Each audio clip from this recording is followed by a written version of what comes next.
오늘은 7월 18일 복된 주일입니다. 다 함께 자리에 일어나셔서 살아계신 하나님께 예배드리시겠습니다.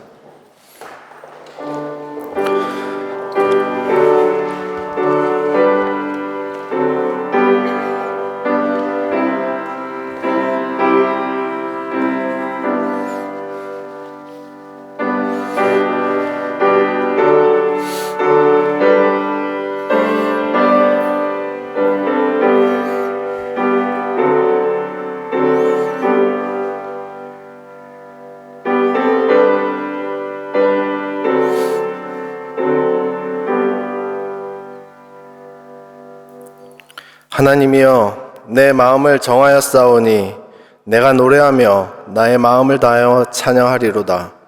비파야 수구마 깰지어다. 내가 새벽을 깨우리로다. 여호와여, 내가 만민 중에서 주께 감사하고 뭇 나라 중에서 주를 찬양하오리니 주의 인자하심이 하늘보다 높으시며 주의 진실은 궁창에까지 이르나이다.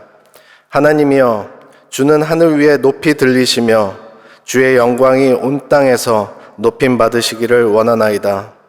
하나님은 영이시니 예배하는 자가 영과 진리로 예배할지니라. 아멘. 우리의 주인 되시며 피난처가 되신 주님의 이름을 찬양합니다. 우리를 사랑하셔서 늘 연약한 우리들을 붙들어 주시고 환난에서 구원하여 주심에 감사합니다. 오늘 이 시간 여호와가 우리 하나님이심을 고백합니다. 이 시간 주님의 감격에 넘치게 하시고 주님의 인자와 성실을 베풀어 주시고 성령의 역사하심이 충만한 예배가 되게 하옵소서. 주님께는 영광과 찬송이, 우리에게는 기쁨과 감사가 넘치는 예배 되기를 우리 주 예수 그리스도의 이름으로 기원합니다. 아멘. 이 시간에는 하나님과 나만의 아는 모습들을 조용히 침묵 가운데 고백하도록 하겠습니다.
그러므로 이제 그리스도 예수 안에 있는 자에게는 결코 정죄함이 없나니 이는 그리스도 예수 안에 있는 생명의 성령의 법이 죄와 사망의 법에서 너를 해방하였음이니라.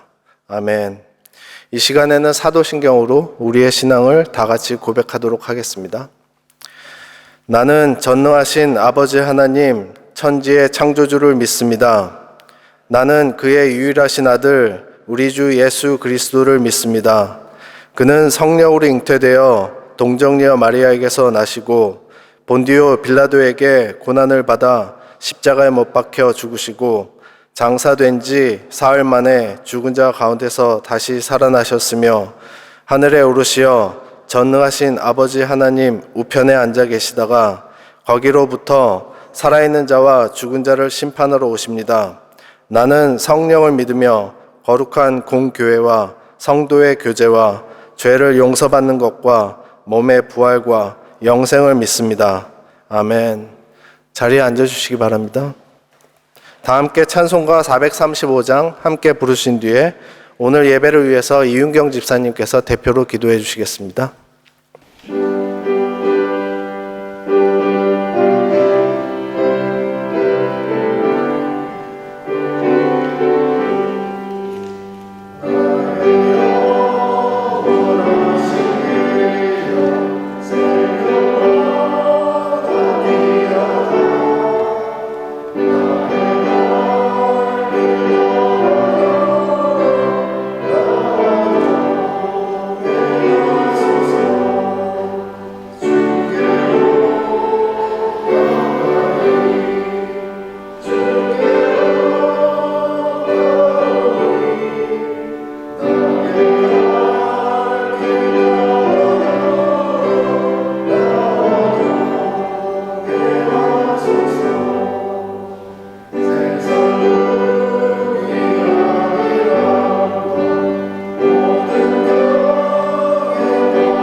지금도 살아 역사하시며 그 선하신 뜻대로 세상을 다스리시는 거룩하신 아버지께 존귀와 영광을 올려드립니다. 위로와 소망이 되시는 하나님, 거친 풍랑에도 깊은 바다처럼 우리를 잠잠케 하시는 주님의 사랑을 기억하며 이 시간 오직 하나님의 임재를 사모하는 마음으로, 예배를 사모하는 마음으로 주님 전에 나왔습니다. 온 마음과 뜻을 다하여 올려드리는 이 예배를 주님 기뻐 받아주시고 상처받은 자에게 새 힘을, 애통하는 자에게 큰 위로와 은혜를 더하여 주시옵소서. 주님, 이 시간 저희의 모든 죄를 고백합니다. 내가 주인 삼았던 모든 것들을 내려놓고 온전히 주님만을 섬기는 저희들이 되기를 소망합니다. 하나님을 신뢰하지 못하고 세상의 근심에 짓눌려 불안과 염려 속에 살아왔음을 고백합니다. 주님, 저희들의 어리석음을 용서하시고 우리의 시선을 주님께 고정하고 주님만을 바라보며 살아가는 저희들이 되기를 간절히 기도합니다. 권능의 하나님, 코로나로 인해 이 순간에도 전 세계의 많은 이들이 고통받고 있습니다. 주님께서 친히 역사하시어 회복시켜 주실 것을 믿습니다. 특별히 선교지에서 질병으로 고통받는 주의 종들을 기억하시고 치유의 역사를 베풀어 주시옵소서. 또한 교회 안에서 육신의 약함을 구하는 지체들을 위해 기도드립니다. 주님의 능력의 손으로 치유하여 주시옵소서. 여러 가지 어려운 여건과 상황을 두고 기도하며 울부짖는 지체들을 기억하시고 큰 위로와 회복의 은혜를 부어주시기를 기도합니다. 축복의 하나님, 지난 40년간 저희 킹스크로스 교회에 하나님께서 부어주신 크신 사랑과 한없는 은혜를 감사를 드립니다. 믿음의 선배들의 귀한 헌신과 사랑으로 일구어진 믿음의 공동체를 이어가게 하심을 감사드리며 영원한 반석 위에 더욱 굳게 세워져 갈 수 있도록 귀한 믿음의 차세대를 세워가는 교회가 되기를 기도합니다.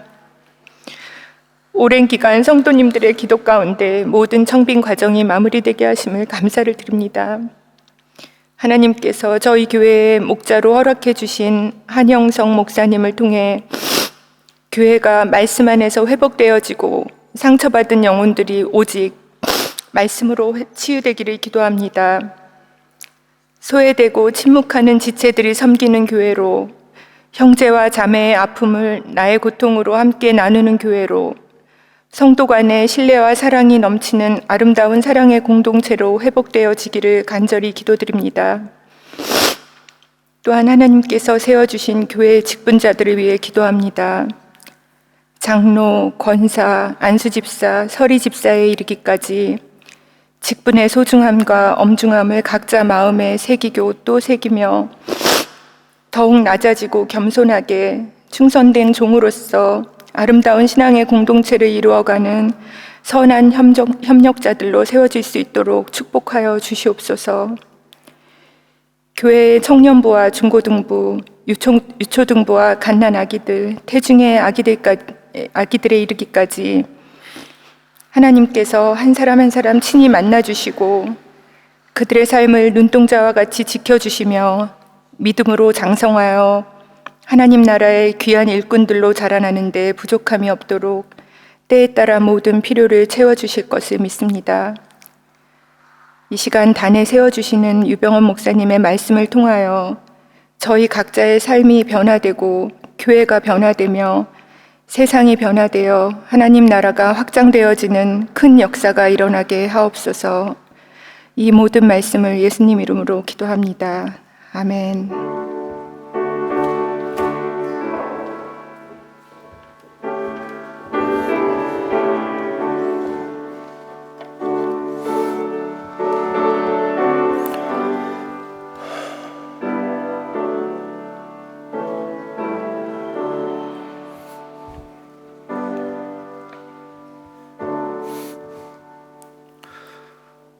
교회 소식입니다. 오늘 처음 나오신 분이나 교회에 방문해 주신 분을 주님의 이름으로 환영합니다.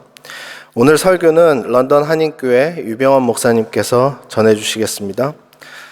8월 한 달은 주일학교 유초등부, 중고등부 예배를 따로 드리지 않고 온 가족이 함께 드리는 가족 예배로 드립니다. 영국 내 코로나 신규 감염자가 다시 늘어나는 양상입니다. 방역과 건강에 늘 유념하여 주시기 바랍니다.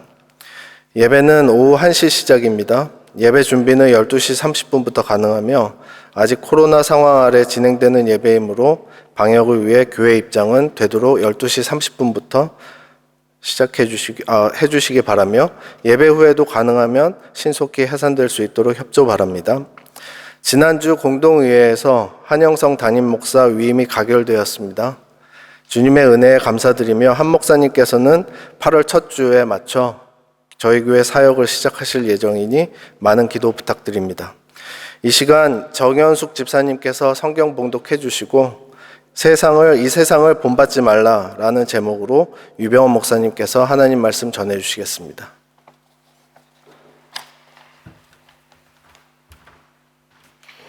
오늘 하나님께서 주신 말씀은 고린도후서 5장 11절부터 16절까지입니다.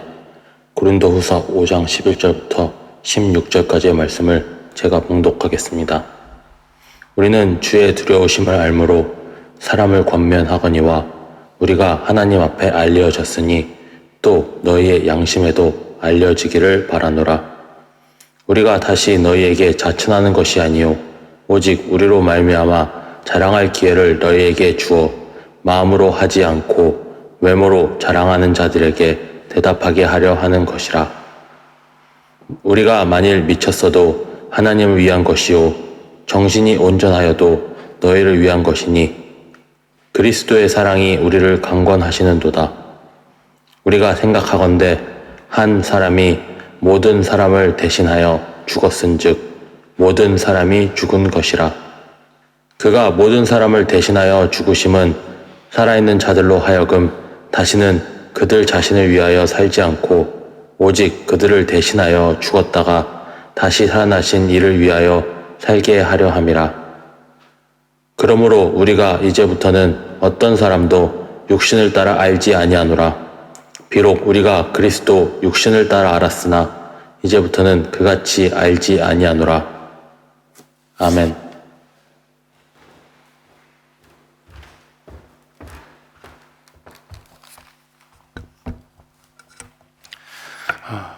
이 세상에 살아가고 있는 우리 그리스도인이 누구인가? 우리 그리스도인의 정체성과 그리스도인은 이 땅에서 가진 그 책임, 사명이 무엇인가에 대해서 하나님께서 사도 베드로를 통해서 아주 한 줄로 요약해서 알려주셨죠. 그게 뭡니까? 베드로전서 2장 9절 말씀입니다. 너희는 택하신 족속이요 왕 같은 제사장들이요 거룩한 나라요 그의 소유된 백성이니 이는 너희로 어두운 가운데서 불러내어 하나님의 아름다운 덕을 선전하게 하려 함이라. 이 한 구절에 우리 그리스도인의 정체성과 이 땅에서의 그 책임을 아주 압축적으로 알려주신 그런 말씀이죠. 그래서 하나님께서 우리 이 땅에 사는 하나님의 백성들이 이 세상과 관련해서 두 가지 태도를 가지고 살아야 할 것을 명령하셨습니다. 그것이 뭡니까? 첫째로는 하나님이 세상을 이처럼 사랑하사, 우리가 잘 아는 요한복음 3장 16절 말씀이죠. 하나님이 세상을 이처럼 사랑하사 하신 것처럼 이 세상을 사랑해야 된다는 것입니다. 그것이 하나님이 우리 하나님의 백성들에게 주신 첫 번째 명령입니다. 물론 그때의 세상은 세상 사람을 말하는 것이죠. 우리 주님이 산상순에서 말씀하신 것처럼, 산상순이 아닌가요? 말씀하신 것처럼 내 이웃을 내 몸처럼 사랑하라. 이웃사랑이라고 그렇게 바꿔서 말씀드릴 수 있습니다. 또 하나의 명령은 정반대 명령입니다. 이 세상을 사랑하지 말라는 것이죠. 사도 요한이 요한일서 2장 15절에 말하고 있는 것처럼 이 세상이나 이 세상에 있는 것들을 사랑치 말라. 누구든지 세상을 사랑하면 아버지의 사랑이 그 속에 있지 아니하니라. 요한일서 2장 15절 말씀입니다. 이 두 번째 명령인 이 세상을 사랑하지 말라 그럴 때 이 세상은 어떤 세상입니까?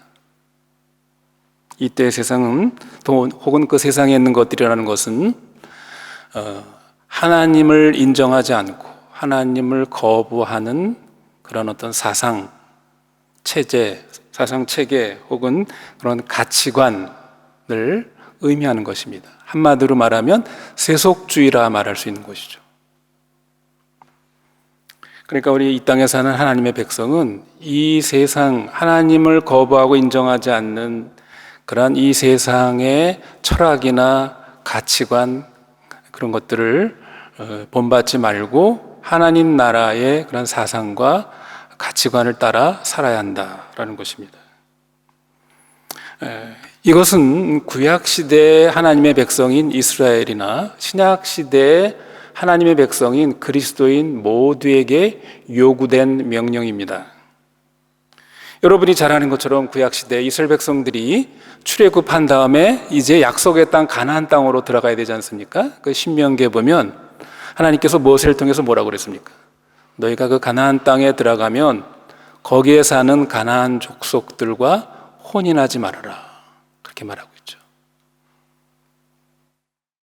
왜 그렇습니까? 그들과 혼인하게 되면 결국 그들의 우상 종교와 우상 문화를 따르게 될 것이고 그래서 여호와 하나님에 대한 신앙을 너희가 버리게 될 것이다. 이것을 경고하셨습니다. 그러나 불행하게도 우리가 이스라엘의 역사를 보면 어떻습니까? 하나님의 이러한 경고의 말씀을 듣지 않고 그들이 결국 그들이 살아가는 그 땅 사람들과 결국 섞여서 그들의 영향을 받아서 결국 참된 하나님에 대한 신앙을 버리고 거룩한 백성으로서의 사명을 수행하는데 이스라엘의 역사는 실패를 한 것을 우리가 잘 알고 있습니다. 신약시대 그리스도인들에게도 동일한 요구를 하셨죠. 우리가 잘 아는 로마서 12장 2절에 보면 너희는 이 세대를 본받지 말라. 오직 마음을 새롭게 함으로 변화를 받아 하나님의 선하시고 기뻐하시고 온전한 뜻이 무엇인지 분별하도록 하라. 여기서도 이 세대를 본받지 말라. 이 세대를 따라가지 말라. 이 세대가 뭡니까? 결국 이 세상의 그러한 사상체계, 가치관을 의미하는 것이죠. 그러므로 세상에 살고 있는 모든 그리스도인, 모든 교회는 한편으로 그 시대의 세속주의의 유혹과 압력에 대항해야 되고 싸워 나가야 되고 한편으로 뭡니까? 세상 사람을, 이웃을 사랑하며 복음과 또 하나님의 아름다운 덕을 증거할 이 책임이 있는 것입니다. 이것을 항상 우리가 기억해야 하는 것이죠. 만일 우리가 이것에 주의하지 않고 이 세상을 따라간다면 결국 우리가 구약 이스라엘의 역사에서 보는 것처럼 신약의 하나님의 백성도 동일한 타락과 실패의 위험성에 직면할 수밖에 없을 것입니다. 그러면 우리가 이 세대를 본받지 않고 이 세속주의에 대항하기 위해서 어떻게 해야 하는가? 그러기 위해서는 여러분 먼저 이 세대의 정신, 사상이 무엇인지를 알아야 되지 않겠습니까? 우리가 적이 누구인지를 알아야 그것에 대해서 우리가 올바로 싸울 수가 있는 것과 마찬가지죠. 그러면 오늘 우리 그리스도인이 사는 이 시대의 정신, 우리가 본받지 말고 싸워야 할 이 세대의 특징은 무엇인가? 아마 여러 가지로 우리가 살펴볼 수가 있을 것입니다. 그런데 오늘 이 시대에 우리가 본받지 말고 따라가야 할 것들 중에 하나는 오늘 본문 12절에 나와 있는 외모를 자랑하는 자, 외모를 자랑하는 자. 외모 중심주의, 다른 용어로 말한다면 이미지 중심주의, 이미지 중심 문화라고 말할 수 있을 것입니다. 미국에 잘 알려진 역사학자인 크리스토퍼 라시라는 사람이 있습니다. 이 사람이 그 현대 문화를 가리켜서 나르시시즘의 문화라고 그렇게 분석을 했습니다. 여러분, 나르시스라는 말 많이 들으셨죠? 고대 그 그리스 신화에 나오는 이야기입니다. 미남 청년 나르시수스가 신들에게 저주를 받죠. 그 형벌의 내용이 뭐였습니까? 나르시스 자신만을 사랑하도록 하는 형벌을 받게 되죠. 그래서 어느 날 나르시수스가 어떻습니까? 연못가에 가서 연못가 그 연못에 비춰진 자기의 얼굴을 보게 됩니다. 그 얼굴을 연모하다가, 사랑하다가 어떻게 해요? 결국 그 연못에 빠져 죽게 됩니다. 그래서 거기서 뭐 피어난 꽃이 수선하다, 뭐 이제 이런 얘기가 있지 않습니까? 결국 이 나르시스는 물 표면에 비친 그거 뭡니까? 자기의 실체가 아니죠. 자기의 이미지였습니다. 그 이미지를 사랑하다가 그 이미지에 빠져 죽게 됩니다. 그런 비극적인 인간을 상징하는 것입니다. 이 크리스토퍼 라시가 현대 문화를 나르시시즘의 문화라고 말하는 것은 이 오늘날 우리가 살고 있는 이 시대의 문화, 이 현대 문화가 어떻다는 것입니까? 실제 리얼리티보다 뭡니까? 이미지를 더 중요하게 여긴다는 것이죠. 거기에 과도하게 집착되어 있는 문화다, 현대 문화. 그런 뜻으로 사용한 말입니다. 매우 타당하고 의미 있는 분석이라고 여겨집니다. 물론 이 이미지의 문제는 오늘날 현대의 문제만은 아닙니다. 인류의 시작 이래 아담과 하와가 하나님을 반역한 자신들이 가졌던 참된 이미지가 있지 않습니까? 그게 뭐였습니까? 하나님의 이미지죠. 하나님의 형상으로 지음받은 그 인간이 그 이미지를 결국 상실하게 됩니다. 그 이후로 모든 인류는 이러한 거짓 이미지를 추구하면서 살아왔습니다. 결국 그 이미지의 희생자들이 된 것입니다. 그러나 오늘 우리가 살고 있는 이 시대를 특별히 나르시시즘의 문화다, 혹은 이미지의 문화다 라고 불리우는 것은 특별히 오늘날 이 과학과 기술의 발달로 이런 어떤 영상, 그래픽, 이런 이미지를 만들어내는 기술이 굉장히 발달되어 있는 것이죠. 그래서 훨씬 더 이 이미지를 만들어내는 이것이 훨씬 더 쉬워졌습니다. 그리고 실물보다 이미지가 갖는 기능과 효과들이 훨씬 많은 매력과 이점을 갖고 있기 때문입니다. 그러면 이 이미지의 매력과 이점은 무엇인가? 첫째는 이 이미지는 실물보다 만들어내기가 훨씬 쉽고 빠르다는 것입니다. 여러분, 우리가 대표적으로 짝퉁 상품들을 보면 알죠. 여러분, 명품 옷이나 명품 물건을 만들려면 얼마나 거기에 많은 수고가 들어갑니까? 시간과 돈과 노력이 들어갑니까? 그러나 짝퉁은 어떻습니까? 쉽게 빠르게 만들어낼 수가 있는 거죠. 그리고 효과는 어떻습니까? 뭐 괜찮습니다. 그렇죠?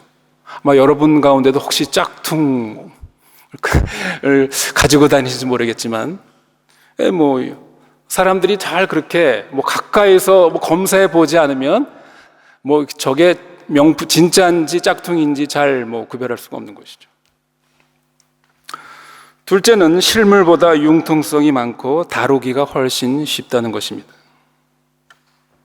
이러한 이미지의 효과와 이점에 대한 이 과도한 관심, 특히 이것이 현대에 들어와서 하나의 시대적인 문화적인 특징으로 자리 잡고 있다는 것입니다.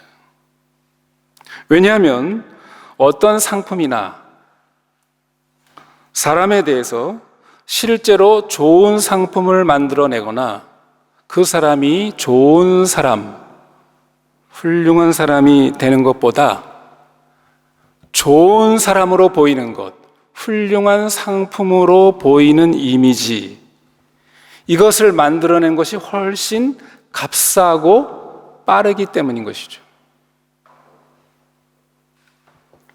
이미지가 어떻게 이 시대에 중요한 영향력을 행사하고 있는지 한번 여러분 생각해 보십시오. 이미지의 힘과 효과가 가장 위력을 발휘하는 곳은 역시 상업 광고 그런 분야죠. 이런 이미지의 효과를 가장 탁월하게 보여준 광고 하나가 생각이 납니다. 아마 요즘에는 담배 광고는 아마 안 하는 걸로 알고 있는데요. 과거에 70년대, 80년대만 하더라도 여러분 옛날에 우리 한국에서는 뭐 이런 뭐 타임즈나 뭐 위클리 위클리 뉴스인가 이런 외국 그 잡지들이나 이런 잡지들을 보면 그 담배 광고가 이렇게 자주 등장하죠. 유명한 광고가 뭡니까? 말보로라는 담배죠. 말보로 담배 지금도 있나요? 이 말보로 담배 광고는 이미지의 효과의 극치를 보여주는 그런 광고입니다. 여러분 혹시 옛날 그 잡지 말보로 사진 광고 기억이 납니까? 광활한 로키 산맥을 배경으로 해서 그 말을 탄 카우보이 그 아주 그 뭐라 그럴까 아주 남성적인 그런 그 사람이 카우보이 모자를 쓰고 말 위에 탄 그런 광고죠. 근데 여러분 그 광고를 보면 재밌습니다. 거기에 보면 말보로 담배를 광고하는 것은 아무것도 없습니다. 그렇죠? 말보로 담배를 피면 뭐 담배 맛이 좋다든가 다른 담배보다 무슨 암 발생률이 적다든가 뭐 그런 광고 선전은 아무것도 없습니다. 그 전체 사진의 한 저기 끝부분에 조그맣게 말보로 담배깍 말보로로 이렇게 써 있질 않습니다. 심지어 그 광고를 보면요, 그 카우보이가 말보로 담배를 입에 물고 있지도 않습니다. 그리고 그 광고는 당신이 이 말보로 담배를 피게 되면 당신이 이러한 그 말보로 맨과처럼 이렇게 아주 멋있는 매력적인 말보로 맨과 같은 사람이 될 것이다 라고 그렇게 거기에 그런 말도 없습니다. 그러나 여러분 우리가 그 광고 장면을 보면 어떤 이미지가 연상이 됩니까? 이 말보로 담배와 남성미 넘치는 이 카우보이는 아무런 상관이 없습니다. 그렇죠? 아무런 상관이 없습니다. 그럼에도 불구하고 우리에게 어떤 연상적용을 줍니까? 이 말보로 담배를 피우면 저런 남성미 넘치는 말보로 맨이 되지 않을까. 그런 이미지 작용을 그 광고를 보는 사람들로 하여금 불러일으키게 한다는 것이죠. 이것이 바로 이미지의 탁월한 힘과 효과입니다. 이런 이미지 전략과 효과는 단지 상업적인 광고에만 사용되는 것이 아닙니다. 요즘 어떻습니까? 대통령 선거도 중요한 게 바로 이미지 전략이죠. 이것이 엄청난 힘을 발휘합니다. 이제는 대통령 선거도 더 이상 그 대통령의 자질이나 능력이나 정책이나 무슨 도덕성, 인격의 싸움이 아닙니다. 사실은 이미지의 싸움입니다. 누가 더 능력 있는 대통령이 아니라 뭡니까? 누가 더 능력 있는 대통령으로 비춰지는가? 그렇게 보여지는가? 이미지의 싸움입니다. 그래서 이제는 대통령 선거에 누가 등장합니까? 광고 전문가들이 등장하죠. 이미지 메이킹 전문가들이 이 대통령 선거에 아주 중요한 그런 전략가들로 고용이 됩니다. 그러면 사람들이 이런 이미지 문화에 지나친 과도한 관심을 갖게 되는 그 근원이 무엇인가? 미국의 역사학자인 다니엘 브루스틴은 그가 쓴 유명한 책 그 이미지라는 책에서 이런 이미지의 힘과 혼란은 우리 속에 있는 과도한 디자이어, 우리가 갖고 있는 어떤 그 기대 때문에 이러한 이미지가 큰 힘을 얻게 된다는 것입니다. 브루스틴의 말을 인용해 보겠습니다. 우리는 무엇이나 기대하며 모든 것을 예상한다. 우리는 널찍한 소형차를 바라며 경제적인 사치스러운 자동차를 기대한다.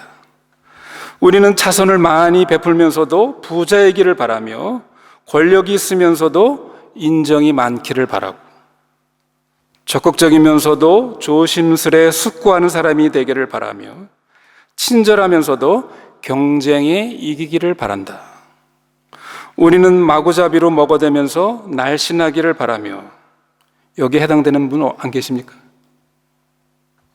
끊임없이 이사를 다니면서도 좋은 이웃 사촌이 되기를 바라고 하나님을 경외하면서 하나님이 되기를 바란다. 현대처럼 사람들이 환경의 주인이 되었던 적은 없었다. 그렇지만 지금처럼 사람들이 환경에 기만당하고 좌절을 느낀 때도 없었다. 사람들이 세상이 줄 수 있는 것보다 더 많은 기대를 하고 있기 때문에 이러한 현상이 있는 것이다. 이 책의 주장은 많은 경우 우리의 그 실제 세계는 우리의 기대에 못 미치지만 이미지는 그러한 기대를 채워줄 수 있다는 것입니다. 우리가 우리 기대에 너무나도 집착해 있기 때문에 이 이미지 세계가 실제 세계보다도 우리에게 더 현실적이 되어버렸다는 것입니다. 그러므로 우리 이런 이미지 형성 작업에 열기를 불어넣는 것이 결국 뭡니까? 우리 속에 있는 욕망, 기대죠. 그러니까 우리는 우리 자신을 속이고 다른 사람들에게 돈을 주면서 우리를 속여달라고 부탁하고 있는 것입니다.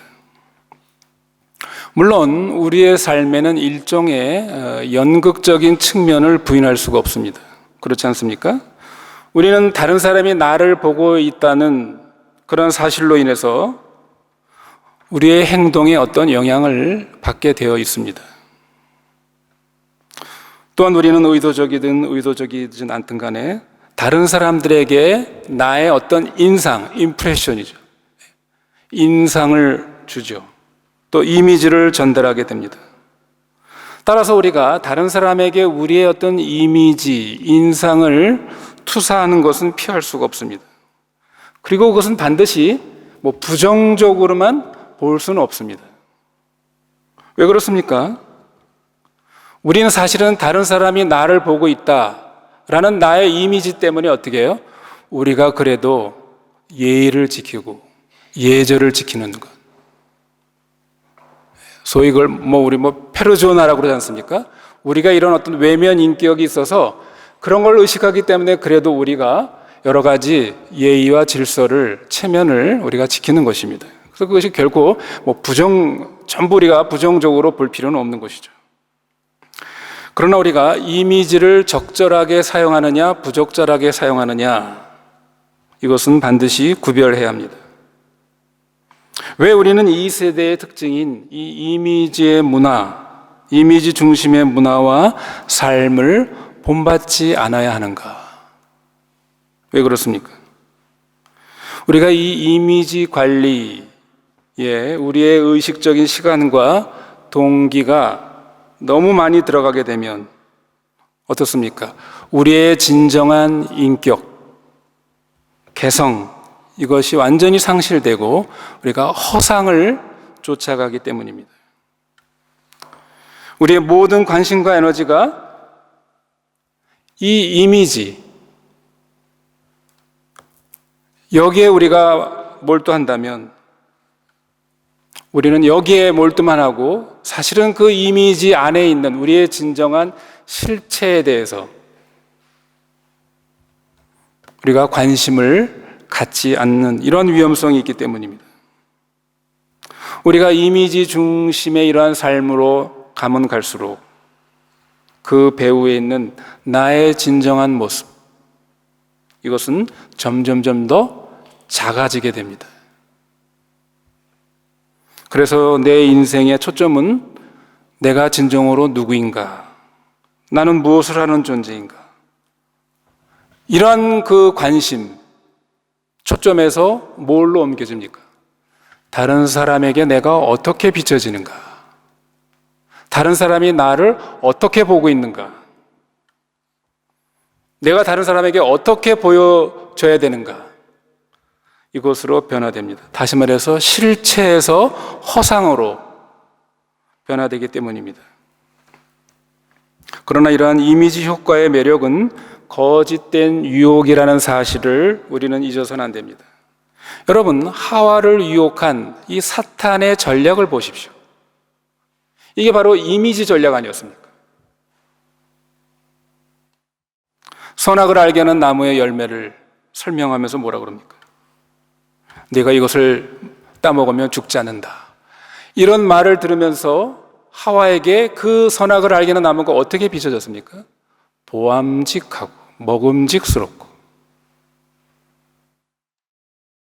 탐스러워했습니다.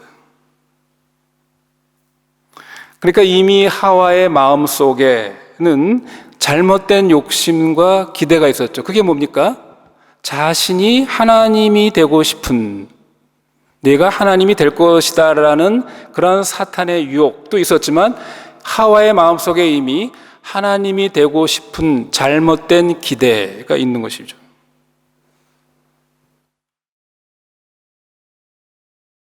결국 그것으로 말미암아 이 사탄의 이미지 전략이 하와에게 내면화된 것입니다. 결국 이러한 이미지가 효력을 발휘하는 그 깊은 속에는 원인은 뭐가 있다고요? 우리 인간의 탐심, 욕구가 있는 것입니다. 그러나 그러한 기대는 그야말로 허상일 뿐입니다. 우리가 말씀드린 것처럼 그 그리스 신화에 나오는 나르시스의 비극에 불과하는 것이죠.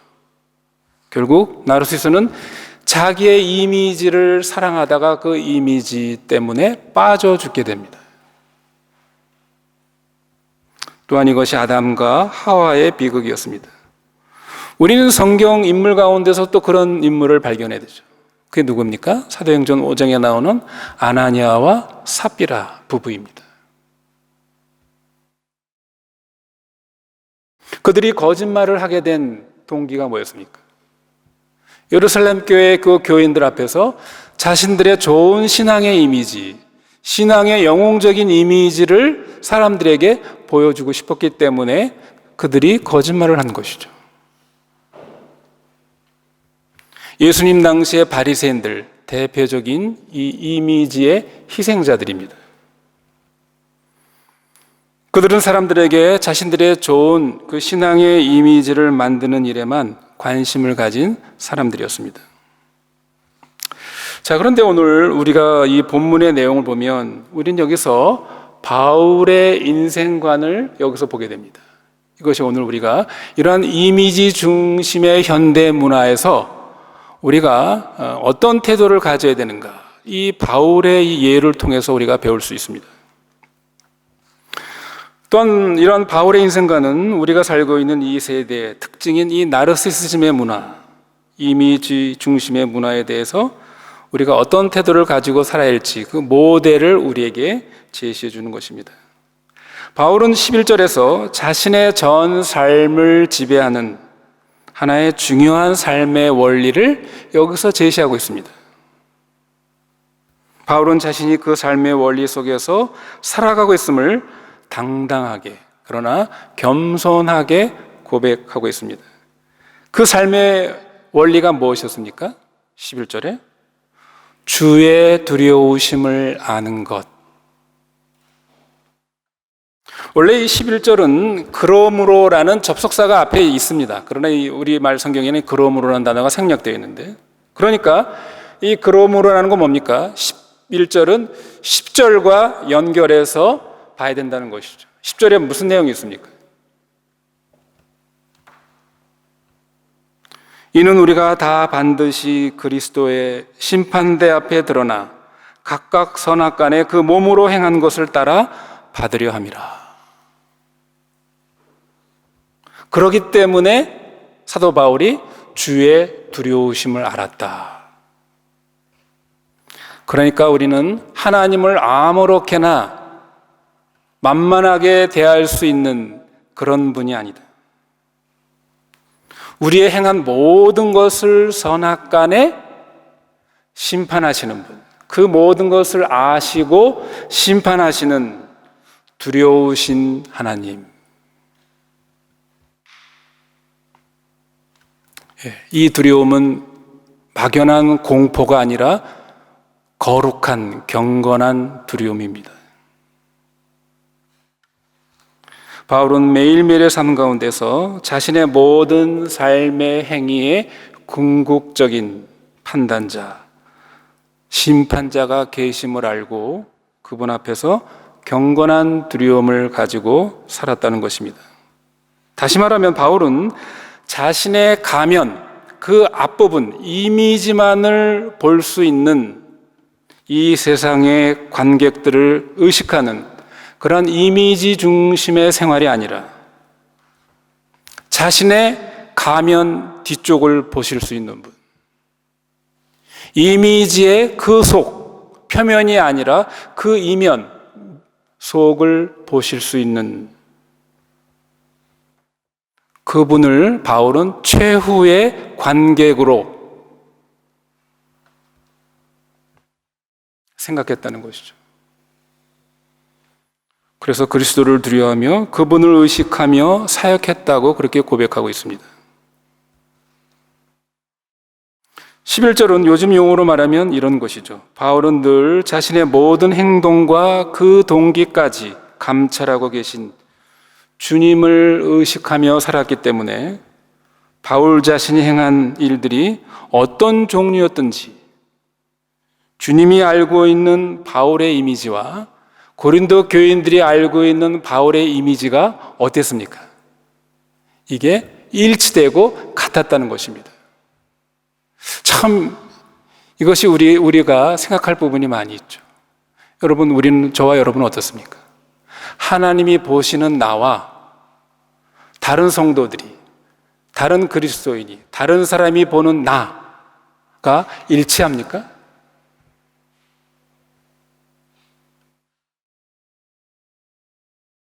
바울은 자신 있게 이 말을 하고 있습니다. 즉 하나님이 보시는 바울과 고린도 교인들이 보는 바울의 이미지는 이중적인 사람이 아닌 일치된 바울, 진실된 일꾼임을 자부하고 있습니다. 그리고 나서 12절에 바울은 고린도 교인들에게 눈에 보이는 외모를 자랑하는 것, 이미지를 중요시하고 그것을 자랑하는 거짓된 이미지 중심의 인생관을 가진 교회 안에 있는 어떤 사람들과 경건함을 가지고, 경건한 두려움을 가지고 진실하게 살아가는 바울 나 자신을 너희들이, 고린도 교인들이 한번 비교해 보라. 그러면서 자신과 같은 삶을 살 것을 고린도 교인들에게 격려하고 있습니다. 바울은 13절에서 고린도 교회에서 자신이 좋은 이미지를 형성하기 위해 거짓된 이미지 관리에 주력하지 않았음을 강조합니다. 자신을 보고 미쳤다고 비난하는 어떤 사람들에게 비친 자신이 미쳤다는 그 나쁜 이미지를 관리하기 위해서 이미지 형성이나 이미지 관리에 신경 쓰지 않았음을 밝히고 있습니다. 왜 그렇습니까? 왜냐하면 하나님은 나를 알고 계시고 궁극적으로 나를 판단하실 분은 하나님이시라는 것, 이 사실을 알고 있었기 때문에 그런 고린도 교인들 앞에서 자신의 이미지 관리, 사람들이 바울을 미쳤다고 하는 그 나쁜 이미지를 개선하기 위해서 그가 노력하지 않았다, 이런 것입니다. 그리고 14절에 보면 바울은 심지어 어떤 사람들이 자기를 미쳤다고 비난한 문제에 대해서도 자신이 거기에 얽매여 있지 않음을 당당하게 고백하고 있습니다. 다른 사람의 비난이 두려워 자신의 이미지 관리에 집착하고 자신의 외적인 이미지 형성 유혹에 자주 빠지는 우리의 모습과 얼마나 다른가. 이러한 바울의 당당함, 자신감은 도대체 어디서 나온 것인가? 이것이 여러분 중요하죠. 그 비결이 무엇인가? 바울은 오늘 본문 14절로 16절에서 자신의 두 가지 생생한 경험을 통해 그 비결을 소개하고 있습니다. 첫째는 바울이 그리스도의 사랑을 알고 그 사랑을 날마다 경험하고 있었기 때문이라는 것입니다. 이게 참 중요하죠. 그리스도의 사랑이 우리를 강권하시는도다. 여러분 생각해 보십시오. 바울도 인간 아닙니까?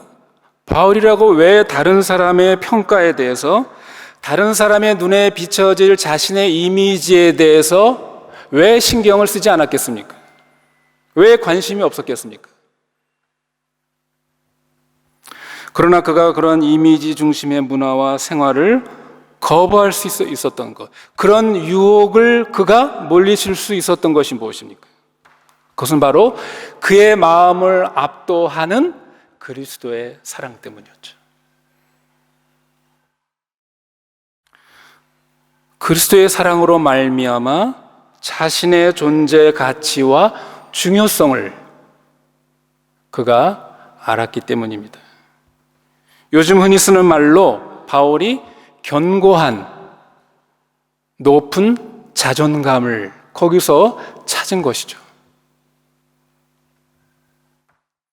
바울은 그리스도의 사랑을 안 이후로는 더 이상 다른 사람으로부터의 인정, 칭찬 혹은 자신의 어떤 좋은 이미지 관리를 통해서 자신의 존재 가치나 중요성을 찾을 필요가 없다는 것을 그가 깨달은 것입니다. 바울은 심지어 자기가 그동안 붙잡고 있었던 그러한 이미지들, 빌립보서의 그런 바울이 표현하죠. 그런 외모 중심, 이런 것들을 그리스도를 안 이후에 뭐라고 그가 얘기했습니까? 내가 이제 다 그런 것들을 똥으로 여긴다. 배설물로 여긴다. 그렇게 고백합니다. 왜 그렇습니까? 바울은 이 그리스도의 사랑 안에서 자신의 진정한 욕구, 필요, 이것이 충만히 채워졌음을 그가 경험했기 때문이죠. 둘째로 바울은 겉으로 보여지는 이 외모 혹은 이미지, 이것이 얼마나 피상적이고 거짓된 것인지를 예수님의 예를 통해서 처절하게 이 사실을 깨닫게 됩니다. 16절 말씀이 바로 그런 고백이죠. 16절을 보십시오. 과거의 바울도 주님을 만나기 전까지는 이미지 중심, 이미지에 사로잡힌 사람이었습니다. 사람을 외모로, 이미지로 판단했던 사람입니다. 그래서 바울은 처음에 예수님을 외모로, 이미지로 판단했죠. 우리가 아는 것처럼 바울이나 유대주의자들, 예수님을 어떻게 생각했습니까? 아주 허접한 나사렛 출신의 이단, 위험한 선동가로 취급을 했습니다. 그러나 바울은 예수님을 만나고 그 비천한 이미지를 가진 예수님이 하나님의 아들이라는 사실, 이 실체를 안 이후에 어떻습니까? 사람을 외모로 판단하는 것, 이미지의 허구성을 바울은 예수님을 통해서 뼈저리게 그것을 경험한 것입니다. 바울의 단호한 고백을 들어보십시오. 뭐라고 얘기합니까? 우리가 이제부터는 아무 사람도 육체대로 알지 아니하노라. 사람을 이미지대로 우리는 판단하지 않겠다. 알지 않겠다. 이 말이 뭡니까? 나는 더 이상 이런 이미지 문화에 사로잡히지 않겠다. 단호한 선언입니다. 성도 여러분, 말씀을 맺겠습니다. 우리는 오늘 우리를 에워싸고 있는 이 모조품 문화인 이미지 중심의 정신과 문화에 대항하여 싸워 나가야 합니다. 이 전투를 할 때 우리가 명심해야 됩니다. 첫째로 뭐라고요? 우리 각 개인이 크고 두려우신 주님을 알아야 한다는 것입니다. 다시 말해서 우리는 그분을 속일 수 없으며 그분의 심판대 앞에 드러나 각각 우리가 행한 모든 일들을 그것이 반드시 그분 앞에 드러난다는 것. 이 진실을 붙잡고 있어야만 이미지 중심의 이 문화와 이 세상의 정신과 우리가 싸울 수 있습니다.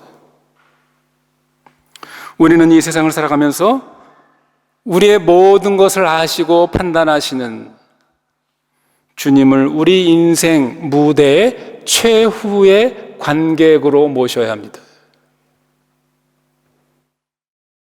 우리는 하나님이 관람하시고 있는 인생의 무대에서 우리는 결코 내려올 수 없습니다. 그리고 그분의 감찰을 우리는 피할 수 없습니다. 그럴 때만이 우리의 거짓된 이미지 관리와 위선은 제거될 것입니다. 둘째로, 이미지의 매력과 효과가 판치는 이 세상의 모든 영역에서 우리는 십자가에서 보여주신 그리스도의 이 사랑의 의미를 깊이 묵상해야 합니다. 성도 여러분, 나의 존재 가치와 중요성, 이것이 다른 사람이 나를 어떻게 보느냐, 거기에 달려있는 것입니까? 비록 다른 사람 눈에 비춰진 나의 외모, 배경, 소유, 학력, 능력, 이런 것들이 형편없다 할지라도 그것 때문에 내가 가치 없거나 형편없는 존재가 아닙니다. 왜 그렇습니까? 우리는 그리스도 안에서 하나님 눈에 비춰진 우리 자신은 명품입니다. 하나님께서 당신의 독생자 아들의 죽음과 맞바꿀 정도로 우리는 하나님 앞에, 하나님 눈에 사랑스러운 자요, 가치 있는 존재입니다. 귀중한 존재이기 때문에 그렇습니다. 여러분, 이것이 우리의 참된 이미지입니다. 참된 실체입니다. 성도 여러분, 그러므로 우리의 인생은 우리 자신의 이미지를 창출하고 보여주는 일에 허비할 것이 아니라 우리의 참된 이미지인 하나님의 형상, 하나님의 거룩한 의와 진리와 사랑의 이미지, 성령의 열매를 보여주는 일에 우리가 헌신해야 합니다. 거기에 집중해야 합니다. 이것이 우리가 회복해야 할 진정한 우리의 이미지이기 때문입니다. 기도하겠습니다. 거룩하시며 자비로우신 하나님 아버지, 하나님께서 우리를 영광스러운 존귀한 하나님의 이미지를 가진 존재로 지어주셨지만 우리가 그러한 속임수에 속아 결국 거짓된 이미지에 빠져버린 우리 인간이 오늘날까지 참된 이미지를 상실하고 살아가는 많은 사람들 가운데 그리스도를 통해 저희를 구원하여 주시고 다시 하나님의 참된 이미지를 회복시켜 주신 은혜를 인하여 감사를 드리옵나이다. 오늘 이 세상의 정신과 문화가 거짓된 허구에 불과한 이미지 중심의 문화 속에 살고 있는 저희들, 우리가 이런 속임수에 빠지지 않고 우리의 가면 뒤쪽을 보고 계시고 알고 계시는 하나님 앞에 참으로 두려운 심정으로 진실한 삶을 살아가는 그런 저희 그리스도인들이 되도록 늘 성령께서 말씀으로 깨우침을 주시고 우리가 이 이미지에 속아 넘어갈 그런 유혹을 받을 때마다 다시 정신을 차리고 각성하여서 하나님 앞에 두렵고 떨림으로 진실한 삶을 살아가는 저희들 되게 하여 주시옵소서. 예수님 이름으로 기도드리옵나이다. 아멘.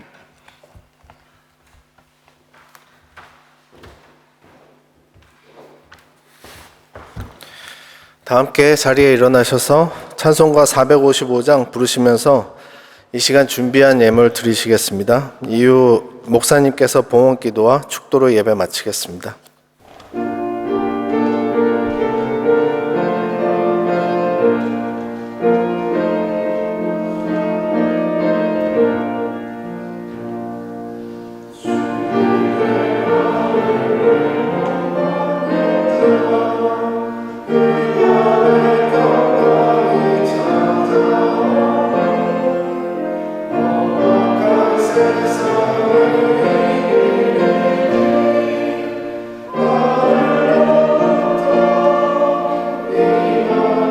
Oh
죄와 허물로 죽었던 저희들을 그리스도 안에서